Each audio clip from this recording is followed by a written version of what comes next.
नमस्कार, मैं रेनू जांगड़ा। पत्रिका संवाद के विशेष कार्यक्रम स्पेशल डे में आपका स्वागत है। आज सीडी इंटरनेशनल स्कूल में नेशनल गर्ल चाइल्ड डे पर एक डिबेट का आयोजन किया गया। आइए जानते हैं विद्यार्थियों के विचार। जैसे कि आप सब जानते हैं, लड़कियां आजकल हर फील्ड में आगे हैं, भले ही वो स्पोर्ट्स हो, एजुकेशन हो या जॉब्स हो। पहले हमारे इंडिया में क्रिकेट के अंदर लड़के और लड़कियों की एक फीस सेम नहीं थी, बट अब उनकी फीस सेम कर दी गई है और इसका डिस्क्रिमिनेशन अलग कर दिया गया है। और बात करें, ये सरकार की कमी नहीं है, ये लोगों की सोच की कमी है कि हम सोचते हैं कि लड़कियों को वो अपॉर्चुनिटी नहीं मिली। सरकार तो हर अपॉर्चुनिटी दे रही है। जैसे कि हम सबको पता है, आज नेशनल गर्ल चाइल्ड डे है। इंडिया एक बहुत ही डेवलपिंग कंट्री है, पर इंडिया के डेवलप होने से लोगों की सोच इतनी डेवलप नहीं हो पा रही है। जैसे कि लड़कियों को रात को घर से बाहर निकलना पड़ता है, तो लड़कियों को बहुत बार सोचना पड़ता है और उनको पेरेंट्स को भी सोचना पड़ता है। ये इसलिए हो रहा है क्योंकि due to lack of knowledge and due to lack of education. मेरा ये मानना है कि लड़कियों को हमारे समाज में इक्वालिटी दी जा रही है। जैसा कि हम देख सकते हैं, पहले जो लड़कियों की शादी की एज थी वो 18 थी, अब 18 से करके वो 21 कर दी गई है।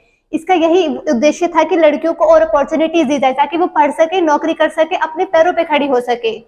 ये हमें दिखाते कि हमारी सरकार जो है वो लड़कियों के बारे में सोचती है। और दूसरी तरफ से देखा जाए तो एजुकेशन सेक्टर में भी जो गर्ल्स का रिजल्ट आता है वो बॉयज से बहुत अच्छा आता है, जो कि हमारे और हमारे समाज के लिए बहुत अच्छा। टीचिंग में भी ज्यादातर आप लोग देखोगे कि महिलाएं ही पढ़ाती हैं।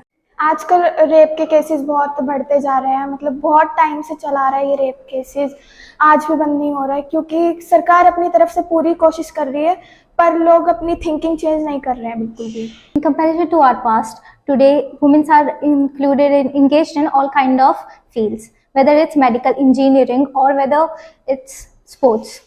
So, but today also there isn't safety for the women. Likely these rape cases are increasing day by day.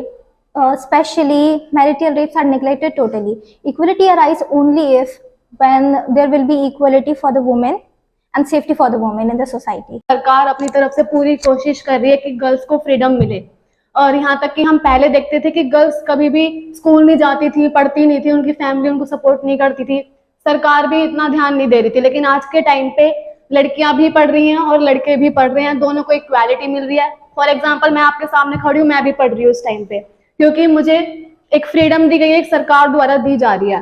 तो समाज की गलती है, समाज की सोच है, सरकार अपनी तरफ से पूरी कोशिश कर रही है। हमारी सोसाइटी पैट्रियार्कल सोसाइटी है, यानी मेल डोमिनेटिंग सोसाइटी है, तो अपॉर्चुनिटीज तो फीमेल को है ही कम। और एक सबसे बड़ा एक मुद्दा जो है वो है फीमेल फिटिसाइड, भ्रूण हत्या, जो श्रीमद् भागवत गीता के अनुसार भी एक सबसे बड़ा पाप है। जो नन्ही सी जान अभी पैदा ही नहीं हुई है, उसके भ्रूण में ही हत्या कर देना एक बहुत बड़ा पाप है। तो इसके ऊपर अच्छा कानून बनाया जाना चाहिए।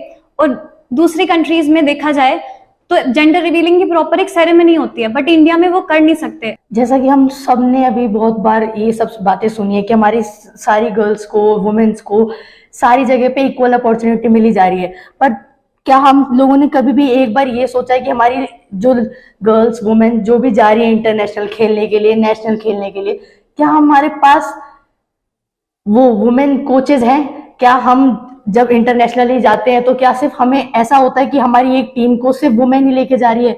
ऐसा कभी नहीं होता, क्योंकि हमारे पास वुमेन को अगर स्पोर्ट्स में अपॉर्चुनिटी दी जा रही है, पर तब भी वो अभी भी मेन से नीचे ही दी जा रही है, उतनी इक्वल अपॉर्चुनिटी अभी भी नहीं मिल रही है। जितनी खुशी एक लड़के के जन्म पे मनाई जाती है, उतनी एक लड़की के जन्म पे कभी नहीं मनाई जाती। आज भी लड़कियां हमारे देश में स्वतंत्रता से बाहर घूमने के लिए नहीं है।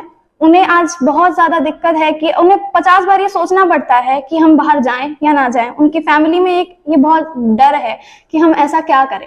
वहीं दूसरी ओर हम ये भी देखते हैं कि कहते हैं कि महिलाएं बहुत ही ज्यादा स्वतंत्र हो चुकी हैं, लेकिन जो भी बड़े बड़े पद